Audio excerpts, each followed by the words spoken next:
আসসালামু আলাইকুম রহমতুল্লাহি বারাকাতু। আল্লাহর অশেষ মেহেরবানিতে আশা করি আপনারা সবাই ভালো আছেন এবং আলহামদুলিল্লাহ আমিও বেশ ভালো আছি। প্রথমেই সবাইকে জানাই, যারা আমার ভিডিওগুলো সাবস্ক্রাইব করেছেন এবং এই পর্যন্ত যে কয়েকজন লাইক দিয়েছেন এবং দেখেছেন, ভিউ হয়েছেন যারা, আমার সবাইকে অসংখ্য ধন্যবাদ, অনেক অনেক দোয়া। এবং যারা বয়সে ছোট মামুনিরা আছো, যারা বড় আমার আপুরা আছো, ভাবিরা আছো, সবাইকে সবার জন্য আল্লাহর কাছে অনেক দোয়া করি। সবাই সুস্থ থাকো, ভালো থাকো। যারা আমার ভিডিওটা দেখেছো, সাবস্ক্রাইব করেছো, লাইক হয়তো দিতে ভুলে গেছো, তাই এখন বলতেছি, তোমরা দয়া করে আমার ভিডিওটা দেখলে ভালো লাগলে একটু লাইক করে দিবে এবং ভালো যদি লেগেই যায় লাইক করে সাবস্ক্রাইব করে পাশে থাকবে। আর আমার ভিডিওটা কেমন হয়েছে সেটা কমেন্ট বক্সে অবশ্যই লিখতে ভুলবে না। তো এই বলে আমার ভিডিওটা শুরু করলাম। আমি গত ভিডিওতে যেই ড্রেসের প্রিন্টটা দেখাইছি, সেই ড্রেসের ওড়নাটা, তো আমি এই প্রথম আমার কাজটা করে খুব শান্তি লাগছে যে এর আগে আমি যে কয়টা ড্রেস উঠাইছি, বিক্রি করলাম, তারপরে কর্মীদেরকে দিয়ে করাইলাম, তো সবগুলো কাপড়ই আমার নিজ হাতে সাইন পেন দিয়ে ড্রয়িং করে করে দিতে হয়েছে। আমি এরকম সুচ দিয়ে অনেকটা চেষ্টা করছি, ফুটো করেছি, কিন্তু আমার ট্রেসিং পেপারের ফুটো করাটা সুন্দর হয়নি। আজকে আমি নিজেই বলবো আমার প্রিন্টটা মাশাআল্লাহ খুব সুন্দর হচ্ছে। দেখে আমার মনটা একদম খুশিতে ভরে গেল যে না, এখন আর আমার পিছন ফিরে তাকাতে হবে না, আমার সাইন পেন দিয়ে কাজ করতে হবে না। তো আমি ওড়নাটা প্রিন্ট করলাম সুন্দরভাবে, তারপর মেশিনে কাজ করতে বসলাম। আমার মাল্টি কালার কিছু ড্রেসের অর্ডার না ঠিক, মানে আমি নিজে তৈরি করতেছি। তো যে ড্রেসগুলো আগে নিয়েছে তারা সবাই বলেছে যে আবার ড্রেসগুলো বানান, আমরা দেখবো, আবার যদি পছন্দ হয় নিয়ে যাব। তো আমি আবার 4টে ড্রেস কাটলাম 4 কালার দিয়ে। এখন সেই ড্রেসগুলোরই ওড়না এবং 2টা জামার মধ্যে সে মেশিনের কাজগুলো করতেছি এবং পাইপিং সেট করতেছিলাম। তখন রাত বাজে 1টা। তো সন্ধ্যার দিকে একটু বসেছিলাম নামাজ টামাজ পড়ে, তারপর খাওয়া দাওয়া শেষ করলাম। তো পরে অপেক্ষা করতেছিলাম হাজব্যান্ড আসবে। পরে উনি বললেন যে ওনার নাকি কোম্পানির কাজে একটু বাইরে যেতে হবে, আসতে দেরি হবে। তো পরে ভাবলাম যে যেহেতু ওনার আসতে দেরি হবে, ঘুমায় গেলে দরজা খুলতে আবার কষ্ট হবে, পরে বসে বসে কাজ করতেছিলাম। তো রাত্র 1টা বাজে উনি আসলেন। আসার পর কাজ রেখে দিয়ে গিয়ে শুয়ে পড়লাম। সকালে ঘুম থেকে উঠে কিছুক্ষণ পরেই আমার বাবা ফোন দিয়ে বলতেছে যে মা, আমার আজকে শরীরে জ্বর আসছে, দেখো তোমার মা আমার সাথে রাগ করছে, আমি রান্না করি নাই কেন।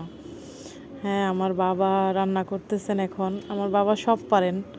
আমার মা যখন অসুস্থ থাকেন তখন আমার বাবা সব কিছু করেন। আবার আমার বাবা যখন অসুস্থ থাকেন মা করেন। আবার যখন দুইজনে সুস্থ থাকেন তখন দুইজনে মিলেমিশে করেন। আমার বাবা তরকারি কেটে দেয়, মাছ কেটে দেয়, সব কিছু গুছিয়ে দেয়, মা রান্না করে। কারণ মা আগুনের কাছে বেশিক্ষণ থাকতে পারেন না, বেশিক্ষণ বসে থাকতে পারেন না।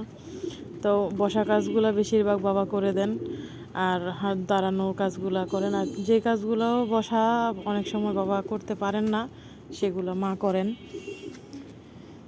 তারপর বারবার বলতেছিল, মা তুমি কি আসবা আজকে, কালকের মধ্যে আসবা। পরে বললাম যে বাবা দেখি, চেষ্টা করি, যদি আসতে পারি তাহলে জানাবো। পরে সকাল থেকে নিয়ে প্রস্তুতি নিলাম, বাবার জন্য কিছু রান্না করলাম। তো রান্না তো ঘরের জন্য করে রেখে যেতে হবে, কারণ আমার বাবার বাড়ি পলাশে। যখন দূরে যাব নরসিংদী থেকে পলাশে, তখন তো আস্তে আস্তে অবশ্যই একটু সময় লাগবে। তো রান্নাটা করতে বাসায় এসে পরে একটু ক্লান্তি লাগবে, তাই রান্নাটা শেষ করে হাজব্যান্ডের জন্য রান্না করে রেখে গেলাম, যেন রাত্রে দুপুরে হয়ে যায়, এরকমভাবে রান্না করলাম। ছোটো মেয়ে যাবে না, ও আসলে একটু অন্যরকম, ও কারো বাসায় যেতে চায় না। তো বড় মেয়েটা ছিল ওর, মানে আমার চাচির বাসা ওর আরেক নানুর বাসাতে। তো সেখান থেকে ওকে নিয়ে তারপর আমি আমার মায়ের বাসায় যাই, গিয়ে দেখি মা বাবা অপেক্ষা করে বসে আছে। আমি যাওয়ার আগেই মা আমাদের যে গেটটা আছে ওটা খুলে দাঁড়িয়ে আছে যে মেয়ে কখন আসবে। তো আমি প্রতিদিন যে রাস্তা দিয়ে যাই ওই সামনের দিকটাতে না গিয়ে আমি আজকে রিক্সাওয়ালা আমাকে পিছন দিকটাকে থেকে নিয়ে গেছে। তো গিয়ে দেখি মা দাঁড়িয়ে আছে। তো যখন দেখলো খুব খুশি হলো। পরে একসাথে অনেক বছর পর বাবা মায়ের সাথে আজ পেট ভরে ভাত খাইলাম দুপুরবেলা। তো মানে যতই খাচ্ছিলাম না কেন তৃপ্তি পাচ্ছিলাম, আর আরও খাচ্ছিলাম। মনে হচ্ছিল যেন আমার পেট ভরতেছে না। আসলে এটা খুশিতে এরকম হচ্ছিল যে অনেক দিন পর তাদের সাথে ভাত খাচ্ছি। তো বাবার জন্য কিছু খাবার রান্না করে নিয়ে গেলাম, কিছু শুকনো খাবার নিলাম, কিছু মাছ গোস্ত নিয়ে গেলাম। তো নেওয়ার জন্য এইসব কিছু নেওয়ার জন্য আমার হাজব্যান্ড কখনোই নিষেধ করে না, বলে তোমার যা ইচ্ছা তা নিয়ে যাও। কিন্তু উনি আমার বাবার বাড়িতে যায় না, একটু মনে কষ্ট আছে হয়তো, তাই যায় না। তো যাই হোক, আমি ওনাকে জোর করি না। এমনিতে আলহামদুলিল্লাহ সব বিষয়ে ভালো। গত ভিডিওতে একটু মন খারাপ ছিল, মেয়েদের জন্য হয়তো দুটো কথা বলে ফেলেছিলাম হাজব্যান্ড সম্বন্ধে, আপনারা কেউ কিছু মনে করবেন না। তো আমার হাজব্যান্ড এইভাবে আলহামদুলিল্লাহ অনেক ভালো। উনি সবার জন্য সময় দেন, সবাইকে সময় দেন এবং সবার বিষয়ে চিন্তা করেন। এইসবের জন্য উনি সব দিক থেকে ভালো। আলহামদুলিল্লাহ 5 ওয়াক্ত নামাজ রোজা করে। আর আমি যে কাজটা করি এটার জন্য আমাকে কিছু বলে না, দেখে আমি কাজ করি, কিন্তু তাও জিজ্ঞেস করে না আমি কি করি। তো আমি বললাম যে আমি সেলাই কাজ করতেছি, তুমি দেখতেছো, হ্যাঁ করো, সমস্যা কি, তাই আর কিছু বলে না।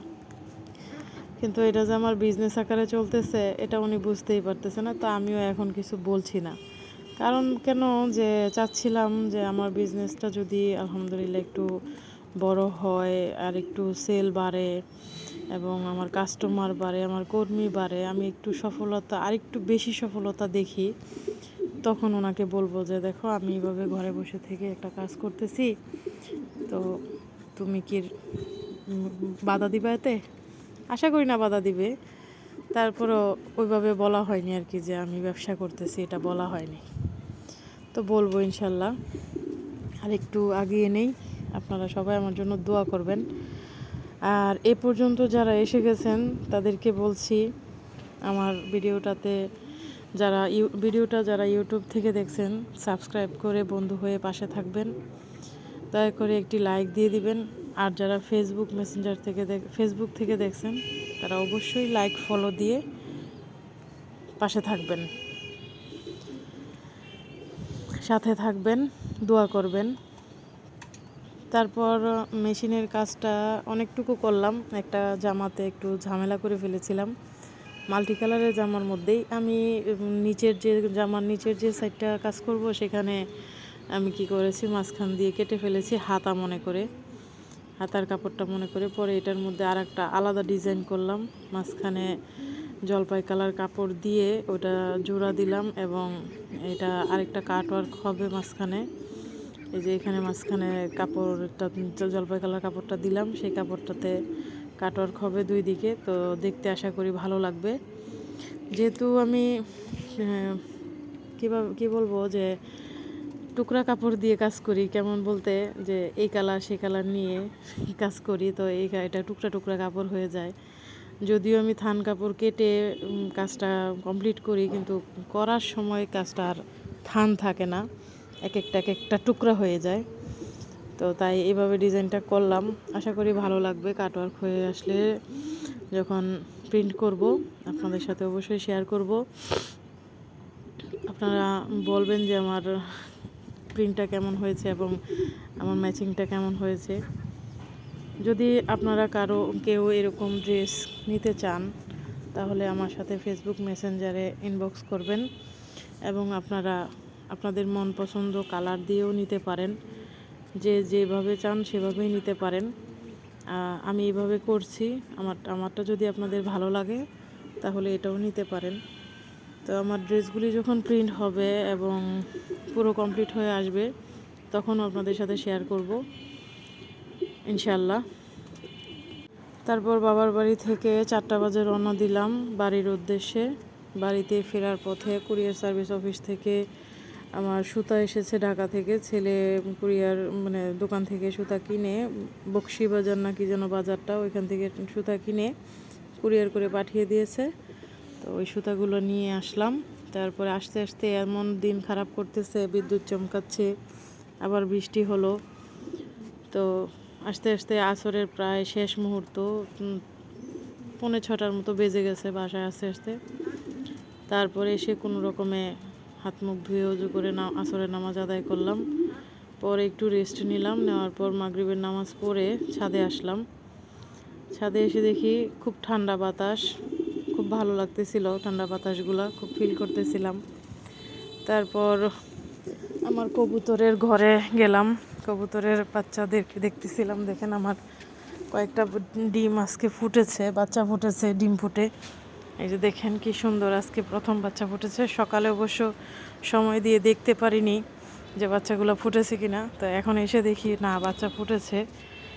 2-3 জোড়া বাচ্চা ফুটেছে, আর কিছু 2-1 জোড়া বাচ্চা ডিম ফুটেছে। তো এই গরমের মধ্যে ডিমগুলো একটু শুকিয়ে শুকিয়ে যায়। যে বাচ্চার ডিমগুলো একটু শুকিয়ে মানে যেগুলো শুকিয়ে যায়, যে এরকম করে আমি খুঁটে দেই, খুঁটে দিলে কি হয়, বাচ্চাগুলো বের হতে তাদের জন্য সহজ হয়ে যায়।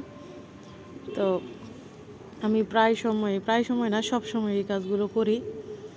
প্রত্যেকটা আমার সময় হয়ে আসলে প্রত্যেকটা ডিম ধরে দেখি কখন কোনটা হয়েছে। এবং এই যে দেখেন কিছু ডিম এখানে, এই ডিমটা ফুটেছে কিন্তু এর সাথের ডিমটা ফুটে নাই, এটাও হালকা একটু ফুটেছে, বোঝানো যাচ্ছে না, এই যে এখানে একটুখানি।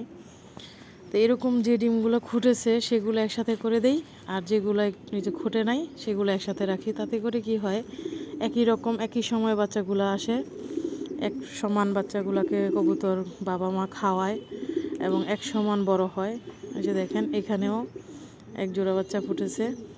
মাশাল্লাহ, আপনারা সবাই মাশাল্লাহ বলবেন এবং আমার কবুতরের বাচ্চাগুলোর জন্য দোয়া করবেন, তারা যেন সুস্থ থাকে, হেলদি থাকে এবং খুব তাড়াতাড়ি বড় হয়ে যায়। তো অনেকগুলো দেখলাম, কিন্তু কিছু বাচ্চা ফুটেছে আর কিছু এখনও বাকি আছে। তো তাদের সবার জন্য দোয়া করবেন। এই যে দেখেন এইখানে 2টো বাচ্চা ফুটেছে, তো আমি একটু খুঁটে দিলাম, আর একটু ওরা নিজেরাই বের হয়ে যাবে। এই বললে আমার ভিডিওটা শেষ করলাম। আসসালামু আলাইকুম রহমতুল্লাহি ওয়া বারাকাতুহু।